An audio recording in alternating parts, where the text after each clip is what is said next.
नमस्कार दोस्तों, आप देख रहे हैं द हिंद 24 न्यूज। मैं हूं आपके साथ एकांशा सोनी। चलिए नजर डालते हैं आज की मुख्य खबरों की ओर। দেখুন, রাজ্য ব্যবস্থা নিতে চাইলে ব্যবস্থা নিই। আমার মনে হয় যদিও ডাক্তারদের ব্যাপার, জুনিয়র ডাক্তারদের ব্যাপার, তাদের সিদ্ধান্তের উপর আমরা ছেড়ে দেব, কিন্তু আমার মনে হয় গণতান্ত্রিক দেশে সবার প্রতিবাদ করার অধিকার আছে। তারাও প্রতিবাদ করছেন, প্রতিবাদ হওয়া উচিত, এবং এই প্রতিবাদে ভারতীয় জনতা পার্টি এই সমস্ত ডাক্তারবাবুদের পাশে আছে। আমরা সুপ্রিম কোর্ট থেকে যদি ন্যায় না পাই, আন্দোলন করবে, সমস্ত ডাক্তারবাবুদেরকে সাসপেন্ড করুন। কতজনকে সাসপেন্ড করতে পারে মমতা বন্দ্যোপাধ্যায় দেখি। মুখ্যমন্ত্রী বলছেন 70,000-এর বেশি ইনডোর পরিষেবা দিতে পারিনি, 23 জনের মৃত্যু হয়েছে এই আন্দোলনের জন্য। দেখুন, মাননীয় মুখ্যমন্ত্রী স্বাস্থ্য দপ্তর যে কী অবস্থায় আছে সেটা আমরা দেখতেই পাচ্ছি না। এমনকি স্বাস্থ্য দপ্তরের বর্জ্য পদার্থ পর্যন্ত বিক্রি হয়ে গেছে। মাননীয় মুখ্যমন্ত্রী এই পরিষেবা দিয়ে করবেন কি? মানুষ কিন্তু আপনার স্বাস্থ্য দপ্তর উল্টো বিপদের মুখে ফেলে দিচ্ছে।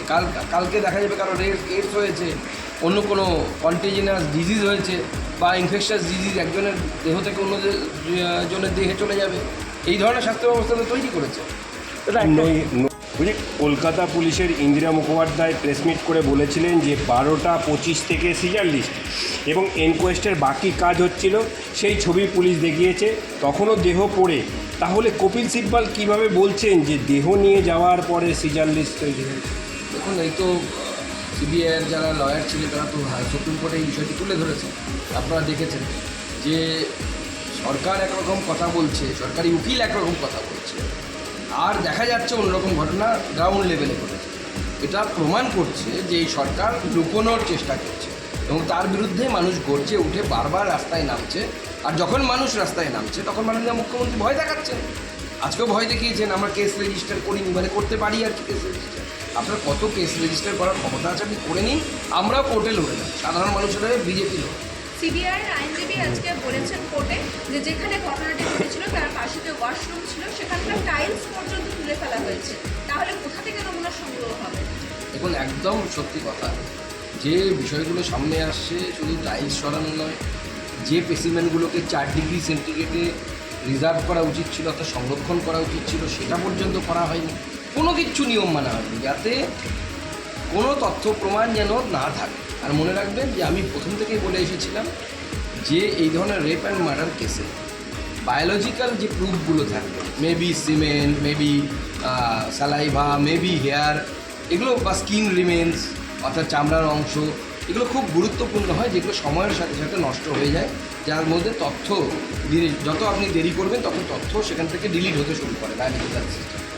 কিন্তু এক্ষেত্রে পুলিশ এবং বিশেষ করে হসপিটাল কর্তৃপক্ষ সমস্ত রকম চেষ্টা করেছে, কোনো চেষ্টা বাদ দেয়নি যার মাধ্যমে যে এর সাথে যেন ছেড়ছাড় হয় সেই চেষ্টাই করে গেছে। মানে সমস্ত রকম চেষ্টা করেছে পুলিশ এবং মেডিকেল কলেজ কর্তৃপক্ষ যেন তথ্য প্রমাণগুলো নষ্ট হয়। 1 মাস হয়েছে গোটা ঘটনাটা, গোটা দেশ একসাথে। আজকে মুখ্যমন্ত্রী বলছেন 1 মাস হয়ে গেছে, এবার উৎসবে ফিরে আসবে। কখনো বলছেন ফোঁস করতে, কখনো বলছেন ফোঁস করে উঠুন, কখনো আবার বলছেন উৎসব। দেখুন, বাংলার মানুষ এই উৎসব মন খারাপ নিয়েই পালন করবে।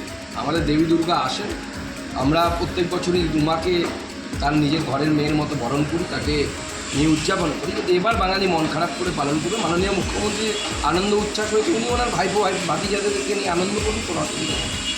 যে পোস্টমর্টম রিপোর্ট নির্যাতিতার বাবা মা খোদ বলেছে যে পুলিশ তাদেরকে টাকা অফার করেছিল, কিন্তু মুখ্যমন্ত্রী বলছেন এরা কোনো কিছু করা হয়নি, যদি কেউ বলে থাকে তার প্রমাণ নেই। দেখুন, মাননীয় মুখ্যমন্ত্রীর যে বক্তব্য আমরা তো আগেও শুনেছি, সভামঞ্চ থেকে তো উনি বলেছিলেন 10 লাখ টাকা তো দেয়াই যেতে পারে। তো যে মুখ্যমন্ত্রী সভামঞ্চ থেকে এই কথা বলছেন তার পুলিশ আগে গিয়ে টাকার অফার করেনি, এটা বিশ্বাসযোগ্য মানা যাবে? প্রকাশ্য সভা থেকে মুখ্যমন্ত্রী বলছেন 10 লাখ টাকা तो देया ही যেতে পারে। चलो ऐसे ही तमाम खबरों के लिए जुड़े रहिए द हिंद 24 न्यूज के साथ।